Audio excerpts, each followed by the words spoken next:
In the next 5 minutes, I'm going to tell you how to save your salvia. This is my Henry Dulberg salvia. It's in the back of my butterfly garden, and it is the end of summer, and I have lots of things that have been cleaned out. And now that I'm here looking at it, it looks very sad. It isn't blooming. The leaves are a little bit white, and it's long and leggy, and my first thought was dig it out and start over. But my next thought is that this is a hardy native plant, and it can survive. It just needs a little care. So this is my salvia. This is goldenrod in the background, but here's my salvia with a little bit of spent bloom at the top with the very sad looking leaves.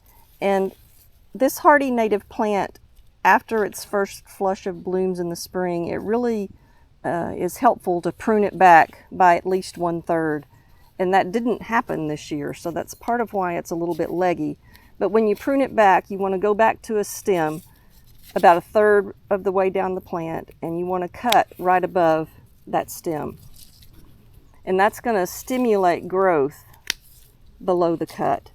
It's going to take off most of this leggy growth, and it's going to give it a chance to rest, because it is the end of August and it's still quite hot, and it needs to rest until the fall season changes. Once the weather cools off and we get a little bit of rain, this plant is going to have a whole new flush of growth and blooms on it.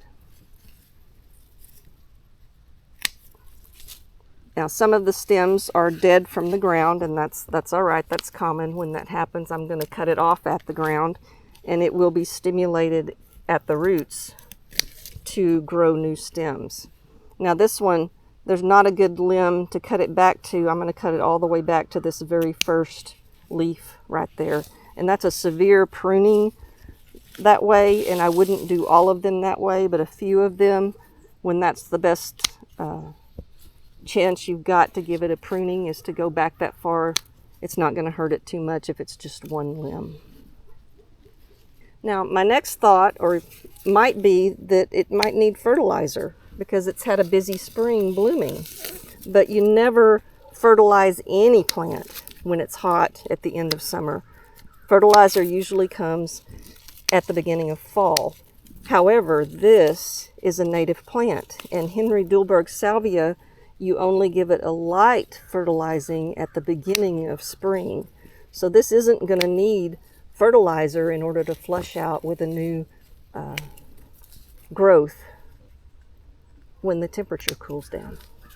So this is SOS for my salvia. And it's going to look a little bit sad for a couple of weeks, but when the rains come and the temperature cools, it's going to flush out with new growth, and it's going to have a whole nother flush of purple blooms for my fall butterfly garden. So, SOS for your salvia. If it looks sad, it is still redeemable. Give it a haircut.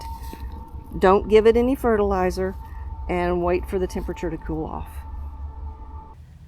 So now that the salvia has been pruned, the next thing to think about is a little bit of mulch on the surface of the soil, because it's the end of summer. It hasn't cooled off yet, and I really want to maintain the moisture in the ground while my salvia rests and recovers and gets ready for the fall bloom.